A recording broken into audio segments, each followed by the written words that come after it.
Cerita Priksa, berbagi cerita dari berbagai perspektif. Supported by Priksa ID. Tos dulu. Thank you hari ini udah datang. Yes. Udah hadir di Cerita Priksa. My pleasure. Terus juga udah berkenan buat berbagi sedikit pengalaman tentang kehidupan lo. Jujur, gue sempat kaget sih. Yeah. Gue ngerasa kita lumayan dekat. Kita sering telepon-teleponan. Kalau pagi gue suka say hi gitu ya. Kalau udah seminggu lebih nggak kontak, kayaknya something missing gitu kan. Yes. Tapi jujur gue sempat kaget waktu lu cerita, lu punya tantangan yang lagi lu hadapin berapa waktu yang lalu. Iya. Yang awalnya lu nggak bisa cerita sampai akhirnya lu decide untuk mulai berbagi. Iya, gitu betul. Ya. Boleh nggak sih cerita tantangannya sebetulnya kayak apa sih? Apa yang lu hadapin? Oke.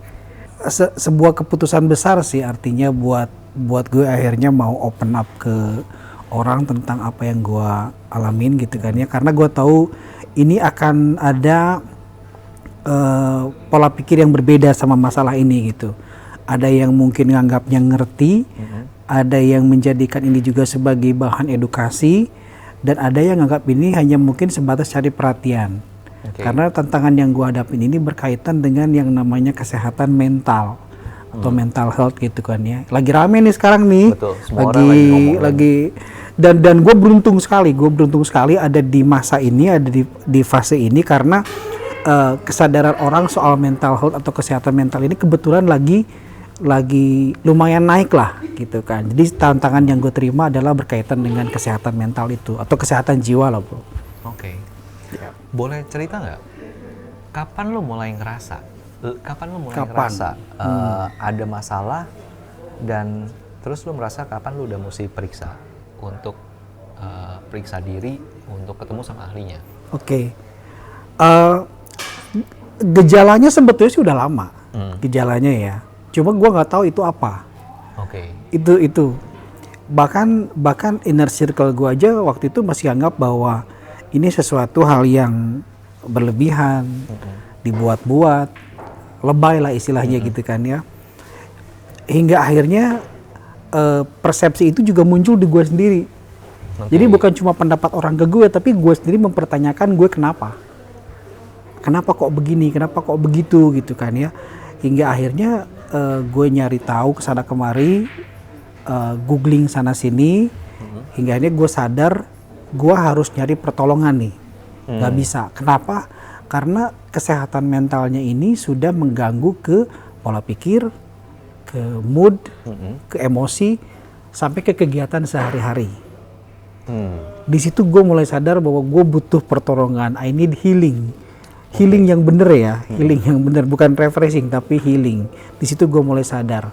Jadi mungkin udah dari 10 tahunan kali. Cuma memang baru setahun setengah inilah gue ke psikiater ya untuk konsultasinya. Besok gue ke psikiater tanggal 13. Oke. Nah, tadi kan lo sempat mention ya. Ya. Di lingkungan kita, di sekitar kita itu banyak orang yang punya persepsi yang berbeda-beda. Betul. Begitu kita bilang, oh ada masalah kesehatan mental, ada yang udah langsung, wah gejala gila nih. Kurang iman nih. Atau ini lebay aja tadi seperti yang lu bilang. Iya. Terus ada juga yang karena manja aja nih. Iya. Atau mentalnya nggak kuat. Mentalnya lemah. Begitu ada, apalagi sekarang lagi masa pandemi kan. Karena isu ini kan naiknya lagi pas lagi masa pandemi ya. Betul sekali. Gue masih penasaran. Karena jujur ya, awalnya itu gue punya pikiran sempit juga. Gue merasa harusnya ini nggak dilebih-lebihkan, atau nggak usah dibesar-besarkan.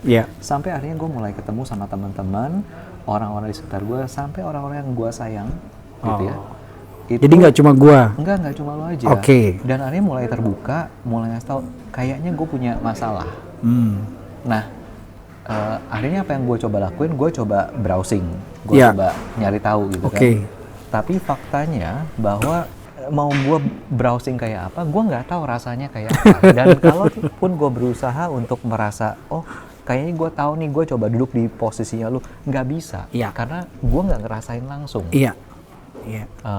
Makanya gue penasaran, boleh nggak cerita apa yang sebetulnya lu rasain sih, supaya mungkin nggak cuma gue yang ngerti, tapi nantinya orang-orang lain juga bisa lebih ngerti. Sebelum gue terangin ya tentang apa yang gue rasain, gue cuma mau bilang bahwa semua yang gue omongin ini semuanya subjektif dari apa yang gue rasain. Jadi gue nggak ngomong sebagai seorang ahli, gue nggak ngomong sebagai seorang yang paham juga. Ini karena gue yang rasain, lalu gue nyari tahu sebenarnya sih ini apa gitu kan ya.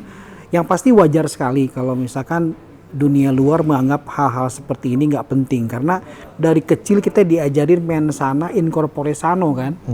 Di dalam tubuh yang kuat terdapat jiwa yang sehat atau ya gitulah pokoknya intinya. Belakangan gue baru sadar bro, nggak semua orang dalam tubuh yang sehat di dalam tubuh yang kuat jiwanya sehat, nggak semua. Hingga akhirnya belakangan gue ganti, di dalam jiwa yang sehat terdapat fisik atau badan yang juga akan sehat. Jadi menurut gue adalah kesehatan jiwa ini dari dulu memang dianggapnya sebagai second layer, hal yang nggak penting. Orang anggapnya lebay, orang anggapnya orang depresi. Oh kenapa sih depresi, kurang iman gitu. Nah kenapa gue bilang depresi? Sebelum gue lanjut ya tentang apa yang gue rasain, gue mau sedikit sharing mengenai kesehatan mental itu apa sih. Kayak dari tadi kita kan juga belum bahas tuh. Orang juga mungkin belum tahu kesehatan mental itu apa. Dari apa yang gue rasain dan apa yang gue baca-baca, sebetulnya kesehatan mental itu berkaitan dengan kondisi batin. Kondisi batin kita, kondisi pikiran kita, apakah kondisi batin pikiran kita tenang atau tidak, nyaman atau tidak.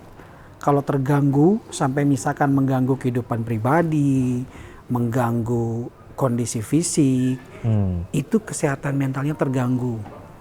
Dan gue mengklasifikasikan kesehatan mental ini jadi tiga yang gede gitu ya.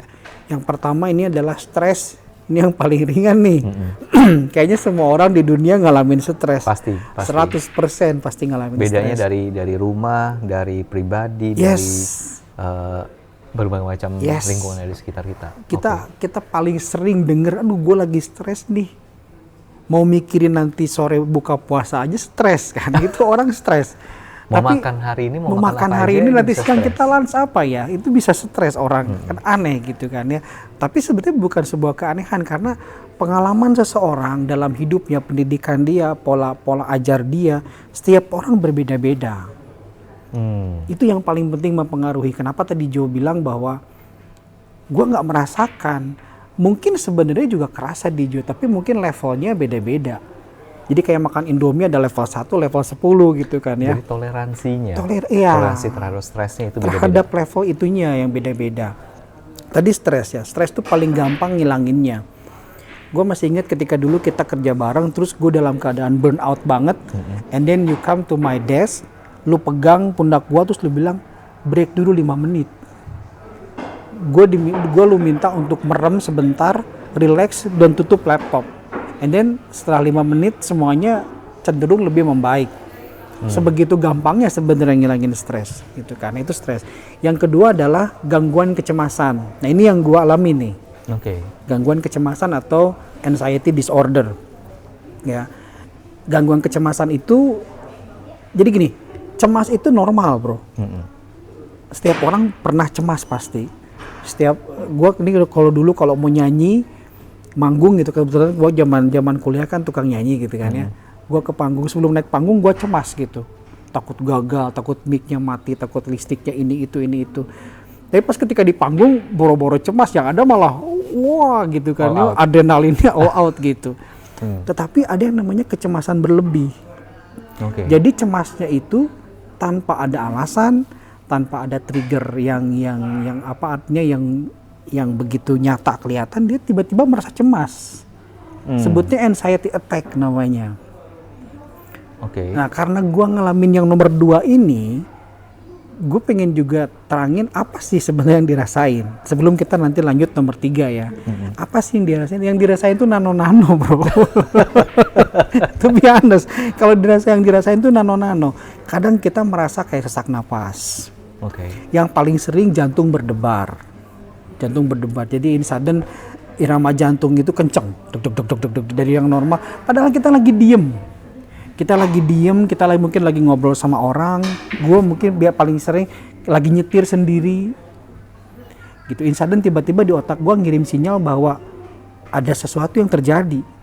Nah, kecemasan itu atau semua kesehatan mental itu semua ada di larinya di sini. Jadi ada bagian di otak itu yang ngatur soal mood, yang ngatur soal panik.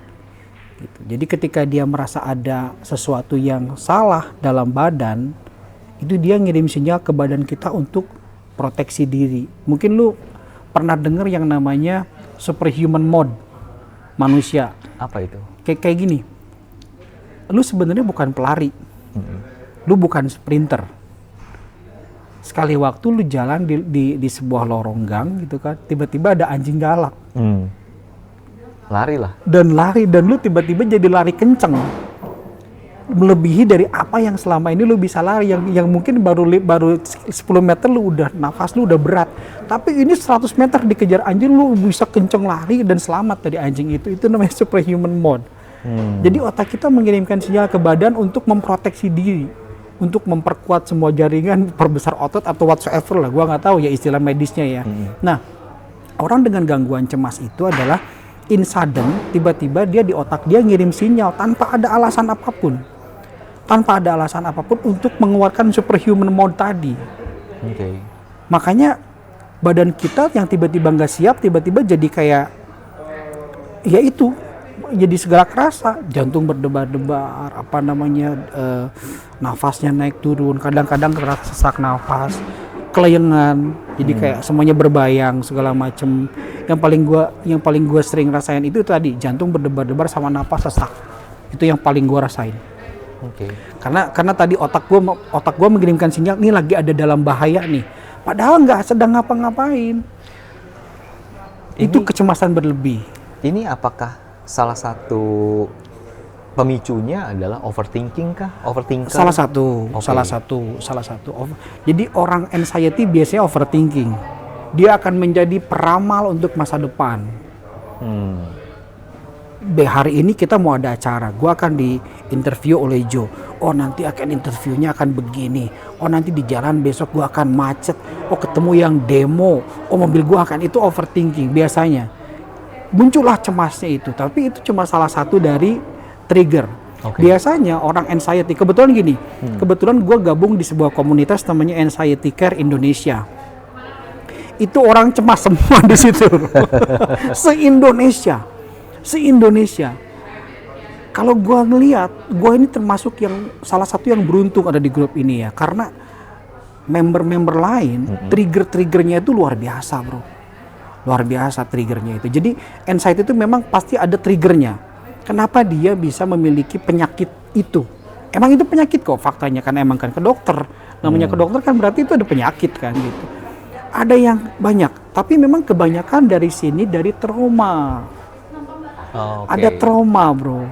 Ada trigger di masa lalu. Trauma itu apa? Sesuatu yang kita lihat, kita nggak suka dan terjadi berulang-ulang.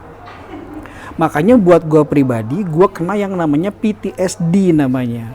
Apa itu PTSD? Post Traumatic Stress Disorder. Itu yang memicu kecemasan gue. Karena lu khawatir bahwa itu akan terulang lagi. Gue akan lihat lagi, dan karena memori gue menyimpan semua trauma-trauma itu di kepala, dan itu nggak bisa hilang. Jadi once ketika misalkan gue ada di silent moment ya, lagi diem sendiri, itu otak gue pasti ke arah situ larinya, ke memori yang buruk itu. Walaupun lagi diam, lagi silent mode segala macam, lagi nggak ngapa-ngapain. Justru gue paling benci silent mode itu, karena pasti pikirannya kebawa ke sana. Nah, itu yang salah satu yang jadi pemicu kenapa seorang punya anxiety itu rata-rata adalah trauma. Ada yang inner child-nya terluka. Sekarang kan bahasanya keren, inner child. Luka batin saat kecil. Ada yang seperti itu. Ya, ada yang dia nggak sadar juga. Benar. Ada yang dia kena bully di kantornya. Lu bayangin kan, lu kerja berapa hari dalam setahun, lu harus kerja nyari duit, nyari nafkah buat keluarga lu, tapi di kantor lu dibully dan lu nggak bisa ngapa-ngapain. Dia jadi trauma ke kantor, tapi dia harus ke kantor. Bayangin gimana perasaannya. nggak ada pilihan lain. Pilihan dia resign. Sementara resign kan nggak segampang itu juga. Ini sama seperti anak-anak waktu kecil ya. Sama kayak anak-anak waktu kecil, bagaimana dibully mereka di sekolah. dibully di sekolah. Tapi mereka tetap harus datang ke sekolah. Mereka harus kalau nggak datang lulus. tiap hari. Oke. Kemarin gue berantem sama temen gue, besoknya harus ketemu lagi. Anak yang luka batin waktu kecil juga, misalkan waktu kecil orang tuanya misalkan kurang mendidik dengan baik lah istilahnya kan. Dia bawa memori itu ke dewasa. Akhirnya mereka menjadi memiliki masalah dengan family. Jadi kadang triggernya itu justru dari orang-orang dalam, orang-orang internal. Dan lu bayangin aja, contoh ya teman kerja tadi, itu kan bisa dibilang orang internal. Tapi lu harus ketemu dia tiap hari, bayangin aja. Okay. Lukanya dia bagaimana. Nah ini yang jadi bikin dia jadi punya kecemasan berlebih, salah satunya. Dan efeknya tadi itu ada anxiety attack namanya itu. Jadi ini sudden, kita bisa tiba-tiba deg-degan, gak jelas juntrungannya gitu kan tiba-tiba. Terus sesak nafas, segala macam itu yang gua rasain. Dan satu lagi, susah tidur. Susah tidur itu yang paling sering. Kenapa? Karena gini loh, setiap kali lu mau merem, muncul memori-memori itu tuh. Hingga akhirnya lu gak jadi merem. Oke. Itu yang paling mengganggu gue. Gue pernah sampai 2 hari nggak tidur, nonstop, ngantuk sekali, sengantuk-ngantuknya, tapi nggak, karena setiap gue mau merem memori itu muncul lagi. Ini masa-masa di saat lo menjelang mau tidur, pas mau istirahat ya? Pas mau istirahat. Oke. Pas mau istirahat. Sebentar, kita tahan dulu di situ. Oke. Karena menurut gue ini sesuatu yang menarik. Ya.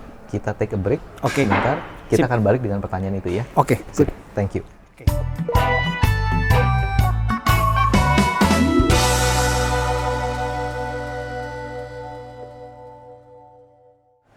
Bro, tadi kita ngobrol mengenai nggak bisa tidur. Nggak bisa tidur.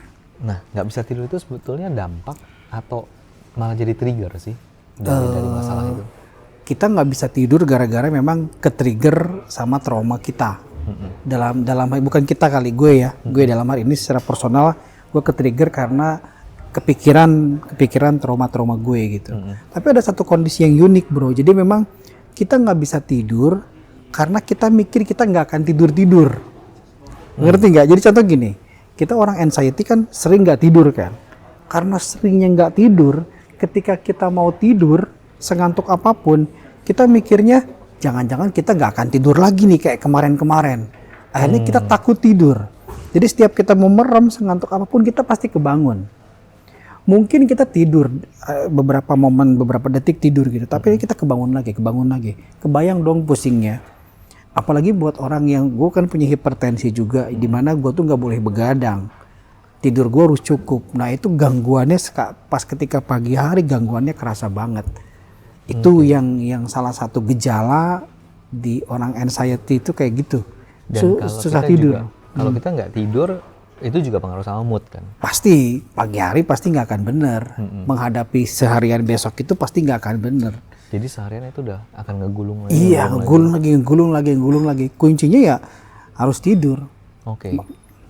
Nah, gimana cara lu kalau situasinya udah kayak gitu? Itu kan itu karena nggak bisa dikontrol, ya kan? Sebelum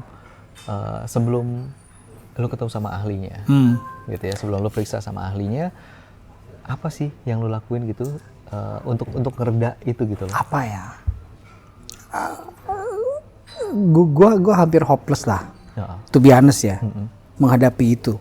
Dimana lu jalan besoknya lagi tanpa lu tidur, lu ngantuk sengantuk-ngantuknya, tapi lu nggak bisa tidur. Itu bukan lagi stres, itu udah bukan lagi stres gitu. Jadi memang kita sendiri udah bingung mau ngapa-ngapain gitu. Hingga akhirnya gue putusin buat kayaknya gue nggak bisa nolong gue diri sendiri nih. Sementara dari sisi profesional gue harus terus standby, kerjaan gue jalan terus. Iya. Kerjaan gue di industri jasa, di mana gue nggak bisa bilang enggak, gue harus standby gitu loh. Jadi dan itu sangat mempengaruhi sekali. Gue harus tetap terlalu senyum, teman kerja ngajak ngomong gue harus layanin, klien pressure juga nambah. Sementara otak kita sebenarnya udah nggak sanggup lagi buat nanggup beban sebenarnya. Itulah kenapa hal kayak gini tuh nggak boleh didiemin. nggak boleh dianggap enteng gitu. That's why gue menemui ahlinya gitu. Oke. Nah, setelah lu ketemu ahlinya, gitu ya, setelah lu periksa, lu ketemu dokternya, pembelajaran apa yang lu dapat? Pesan apa sih yang didapat yang menurut lu tuh paling berharga yang dikasih setelah lu ketemu ahlinya? Yang pasti satu stigma yang menurut gue salah di masyarakat adalah bahwa bertemu dengan psikiater atau psikolog gitu.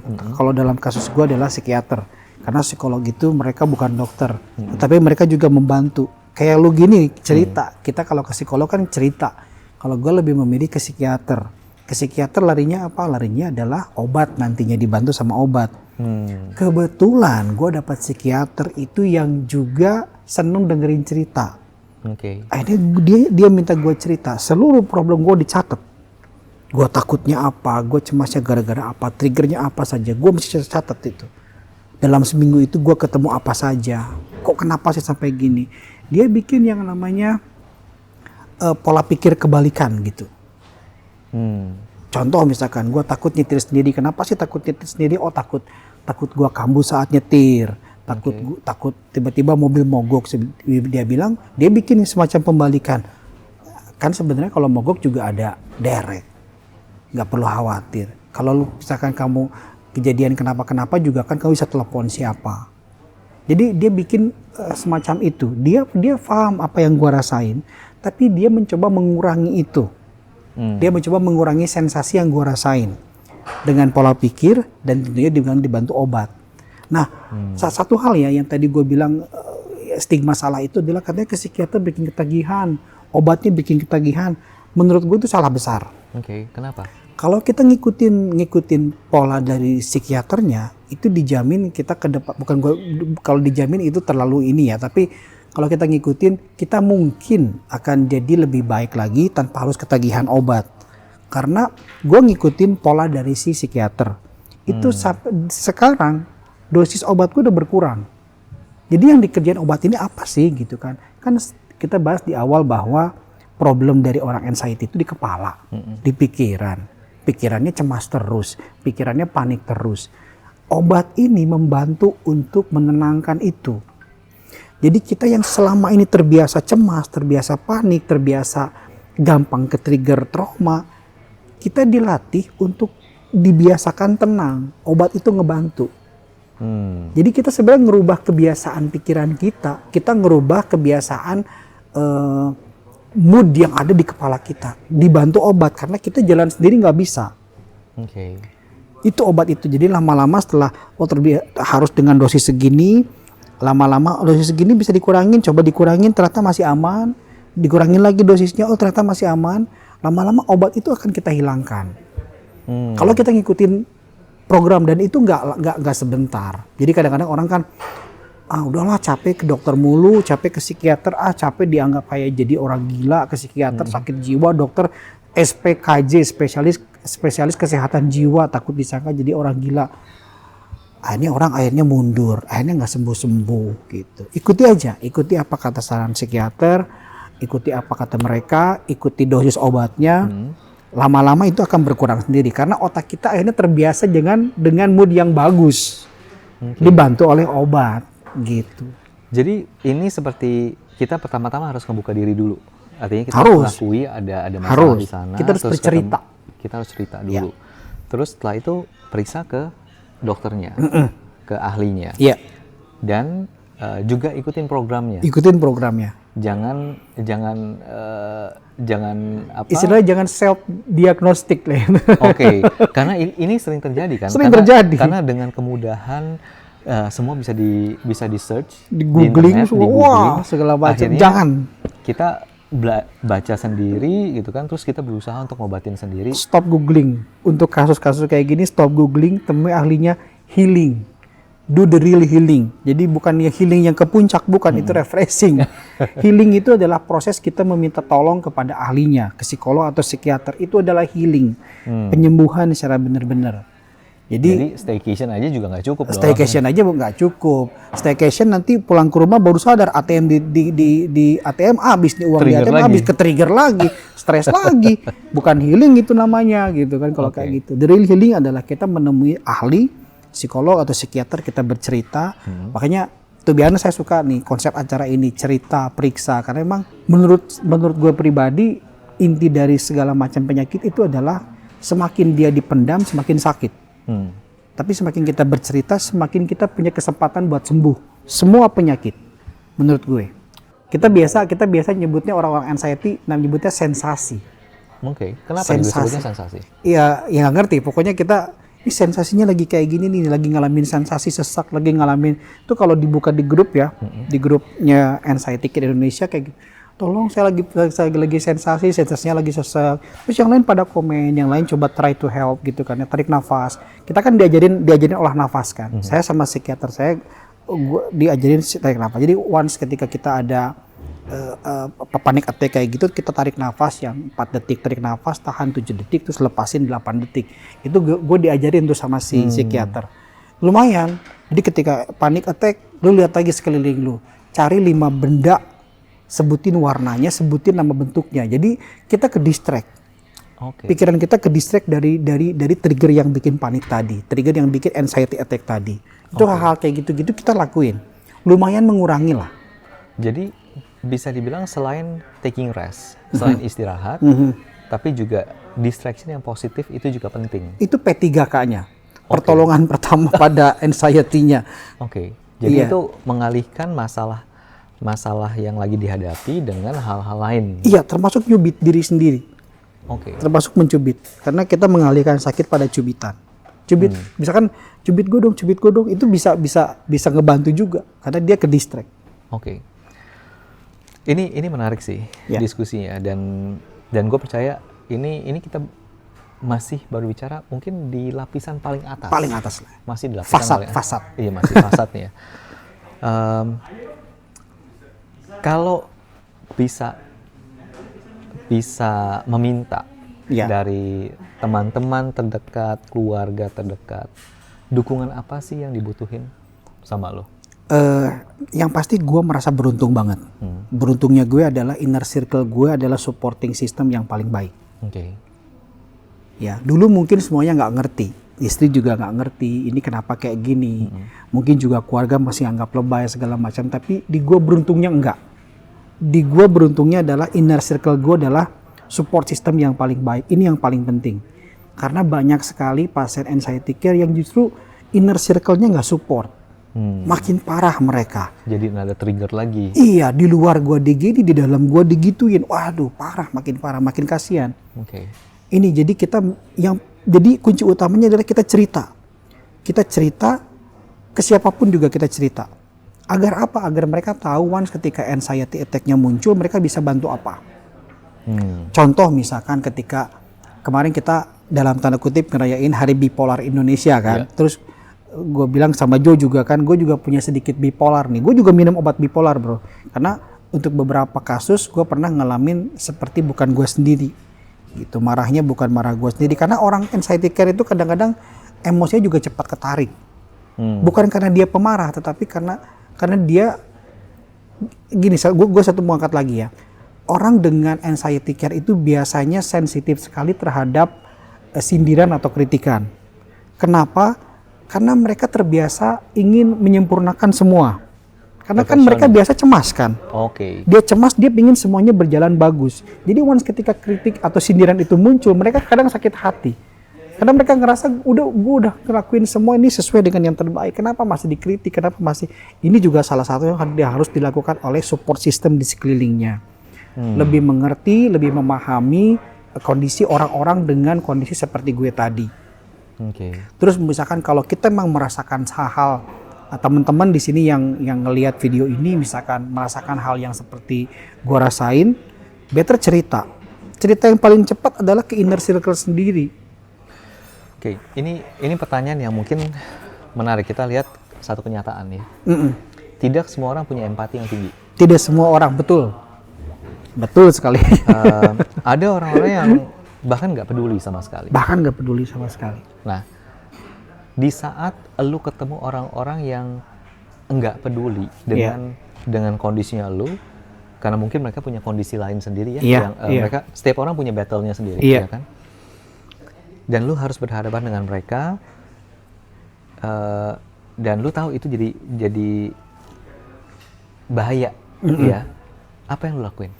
Bingung juga ya kalau pertanyaannya kayak gitu ya, to be honest ya, karena satu, kita nggak bisa bikin senang semua orang juga.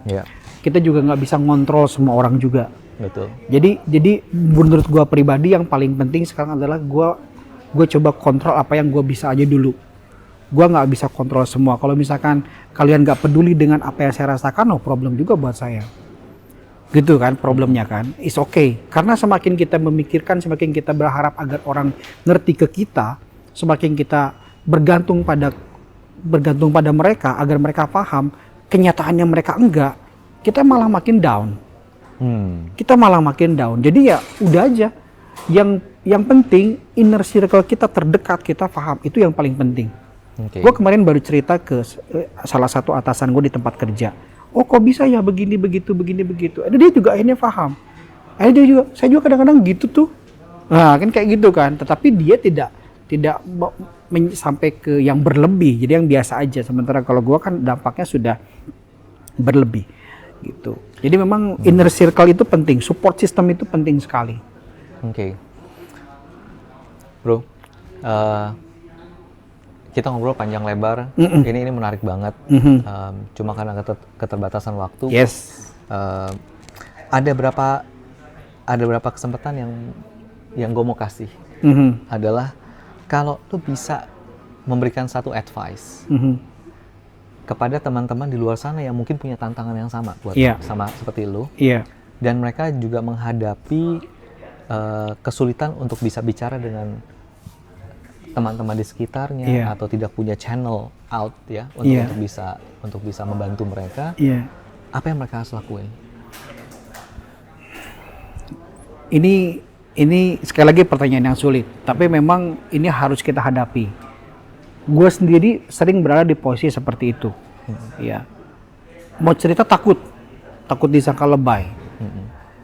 Yang penting adalah, tapi memang menurut gue kuncinya salah satunya adalah kita harus cerita. Biar bagaimana, meskipun ke satu orang kita harus cari teman-teman bercerita. Cari satu orang aja, satu orang lu bisa ngomong. Karena kalau enggak, gue tadi bilang kan ada tiga kesehatan mental kan, stres udah, gejala kecemasan sudah. Ini yang paling parah yang ketiga, ini yang paling takut itu depresi. Once ketika orang sudah mulai depres, dia nggak bisa ngapa-ngapain, dia sudah depresi dengan kedepresian dia sendiri. Misalkan gue cemas dengan kecemasan gue sendiri, karena gue nggak bisa cerita. Jadi kadang-kadang orang cemas juga stresnya kenapa? Satu, stres karena kecemasan dia sendiri. Kedua, dia stres karena orang lain gak terima juga, gak ngerti apa yang dia ceritakan. Yang ketiga adalah dia battle ingin cepat sembuh. Kayak gitu-gitu. Karena nggak bisa terima bahwa ada proses. Iya, gitu. Untuk perbaikan. Betul. Nah kita juga harus sadar, jauh benar, bahwa kita harus sadar bahwa semuanya butuh proses. Yang paling penting, teman-teman harus sadar bahwa ini adalah sebuah penyakit, dan sebuah penyakit itu pasti bisa disembuhkan. Pasti ada obatnya. Setiap penyakit pasti ada obatnya. Jadi yang paling penting kita cerita. Kalau memang belum berpikir untuk ke psikiater, ya kita cerita ke teman dulu. Cuma jangan mendiagnosa diri sendiri. Jangan beli obat sembarangan, karena obat-obat tersebut itu harus memiliki izin. Obat tersebut nggak bisa dibeli di kota yang berbeda ketika dibeli di awal. Resepnya harus dibawa kemana-mana. Di tas saya resepnya ada. Kenapa? Karena di tas saya juga obatnya ada. Jadi ketika misalkan mereka ada razia atau apa, kok ditemukan obat-obat penenang itu, kita udah ada resepnya. Ini adalah obat dokter yang memang disarankan untuk kita. Ya, jadi memang cerita, karena kalau enggak nanti kita malah jadi terkungkung. Takutnya kita depresi. Ya, kita tahu bahwa sudah banyak cerita orang bunuh diri gara-gara depresi. Itu yang jangan sampai terjadi sama kita, dan jangan terjadi sama orang-orang di sekitar kita. Kita harus paham ketika ada seorang mengatakan bahwa saya ini memiliki gangguan kecemasan, saya stres, saya depresi. Kita harus bantu mereka, bukan malah bukan Jangan malah dianggap remeh, jangan dianggap atau remeh, malah dibully lagi. jangan dibully lagi, jangan disindir lagi, jangan ditekan lagi dia gitu, diangkat. Gua ada di sini buat lu. Oke. Gua siap bantu lu. Apa yang bisa gua bantu buat lu? Cerita. Gue siap dengar. Itu sangat membantu sekali. Jadi lu jangan overthinking dong, itu nggak akan ngebantu. Lu jangan sebentar-bentar dipikirin kalimat-kalimat itu nggak akan ngebantu. Sama sekali nggak akan ngebantu. Oke. Gitu. Jadi disarankan untuk teman-teman yang punya orang-orang yang sedang mengalami tantangan seperti itu, Iya. sediakan kuping ya. Sediakan kuping dan Sediakan hati. kuping Dan hati. Dengerin dulu, karena itu yang diperlukan. Iya. Bukan dikasih tahu. Bukan dikasih tahu. Bukan dikasih tahu. Oke, ini kesalahan yang sering terjadi. Iya. Oke. Iya.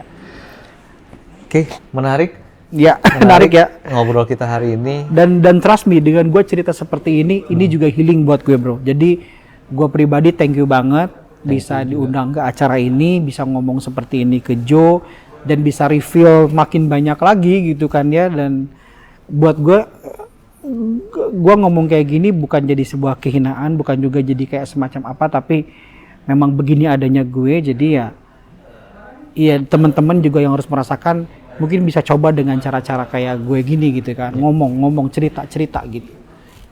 Thank you.